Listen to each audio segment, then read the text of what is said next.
اردو زبان کی بقا و فروغ اور اردو صحافت کو مزید مضبوط بنانے کے مقصد سے Telangana Urdu working journalist union TUWJU ضلع آصف آباد کی نئی باڑی کی تشکیل عمل میں لائی گئی۔ اس موقع پر Telangana Urdu working journalist federation کے ضلع کے سابق صدر مرزا سلیم بیگ اور ان کے رفقا نے باضابطہ طور پر TUWJU میں شمولیت اختیار کر لی، جسے اردو صحافت کے لیے ایک اہم اور مثبت پیش رفت قرار دیا جا رہا ہے۔ ضلع مرکز آصف آباد میں منعقدہ ایک پرامن، منظم اور متفقہ انتخابی پروگرام کے دوران نئی ضلعی باڈی کا انتخاب عمل میں آیا، جس میں مرزا سلیم بیگ کو صدر، محمد شرف الدین اور محمد اعجاز کو نائب صدر، محمد منور الدین کو جنرل سیکریٹری اور سید اقبال کو خازن منتخب کیا گیا۔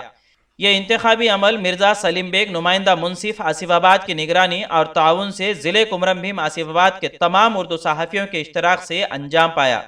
اس پروگرام میں بطور مہمان خصوصی ریاست تلنگانہ کے نامور، بے باک اور سینئر صحافی صدر ریاستی Telangana Urdu working journalist union شریک رہے، جبکہ مہمان ذی وقار کے حیثیت سے مولانا Mufti Raees Uddin Qasmi secretary general TUWJU، doctor Sajid Meraj ریاستی بانی سرپرست اعلیٰ، مولانا محمد محسن پاشا قادری نقشبندی ریاستی سیکریٹری، نواب محمد ابرار اللہ کنوینر حیدرآباد،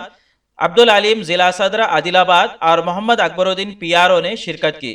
مقررین نے اپنے خطاب میں کہا کہ صحافت جمہوریت کا چوتھا ستون ہے اور صحافی اپنے قلم کے ذریعے عوام کو انصاف دلانے میں اہم کردار ادا کرتے ہیں۔ ریاستی صدر ڈاکٹر شجاع الدین افتخاری نے کہا کہ کسی بھی تنظیم کی کامیابی کا راز اس کے کام اور کردار میں پوشیدہ ہوتا ہے، جس کا واضح ثبوت یہ ہے کہ حکومت تلنگانہ کی جانب سے تشکیل دی گئی ہائی پاور کمیٹی میں Telangana Urdu working journalist union کی نمائندگی حاصل ہے، جو اسے دیگر تنظیموں سے ممتاز بناتی ہے۔ اس کے علاوہ ریاستی و ضلعی ایکریڈیٹیشن کمیٹیوں میں اردو ریا کے نمائندوں کو شامل کروانا بھی اس تنظیم کی بڑی کامیابی ہے۔ انہوں نے مزید کہا کہ کردار و گفتار میں یکسانیت اس تنظیم کا نمایاں وصف ہے۔ ڈاکٹر ساجد معراج نے اپنے خطاب میں صحافت کے بنیادی اصولوں، صحافتی ذمہ داریوں اور سابق GO 239 نئے GO 252 پر تفصیلی روشنی ڈالی۔ انہوں نے کہا کہ یونین کو ہائی کورٹ کے ذریعے GO 239 کو منسوخی کا اعزاز حاصل ہے۔ اس موقع پر مولانا مفتی رئیس الدین قاسمی نے کہا کہ تنظیم کے مسلسل جدوجہد کے نتیجے میں اردو صحافت کو ریاست میں ایک منفرد شناخت حاصل ہوئی۔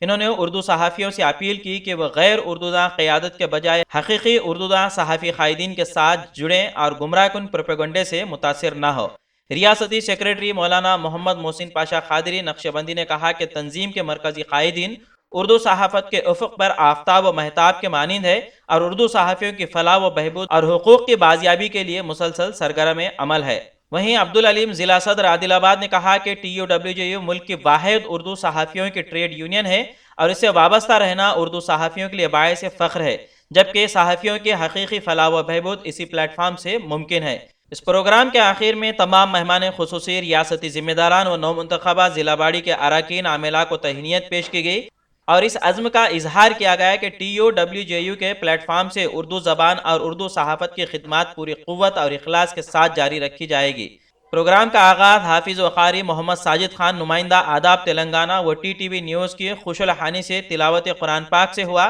بعد ازاں مولانا محمد محسن پاشا قادری نقشبندی نے نعت شریف پیش کی۔ استقبالیہ خطاب مرزا سلیم بیگ نے کیا، جبکہ نظامت کے فرائض محمد منور خان نے بحسن خوبی انجام دیے۔ Telangana Urdu working journalist union کا ایک اہم اجلاس آج آصف آباد میں منعقد ہوا۔ اس میں اسٹیٹ باڈی کے ذمہ داران کے ساتھ آصف آباد کے تمام ذمہ داران نے شرکت کی اور آج ضلع آصف آباد کی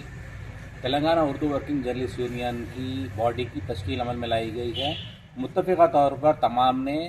ضلع آصف آباد کی باڈی کی تشکیل سے اتفاق ظاہر کیا ہے۔ مرزا سلیم بیگ صاحب Telangana Urdu working journalist union کے ضلع آصف آباد کے صدر، جناب محمد عابد احمد صاحب اس آصف آباد کے ضلع ایڈوائزر، جناب محمد شرف الدین صاحب ضلع کے نائب صدر، جناب محمد منور الدین صاحب جنرل سیکریٹری آصف آباد، جناب سید اقبال احمد صاحب خازن ٹریجرر آصف آباد، جناب محمد فیاض صاحب جوائنٹ سیکریٹری، جناب منور خان صاحب آرگنائزنگ جنرل سیکریٹری اور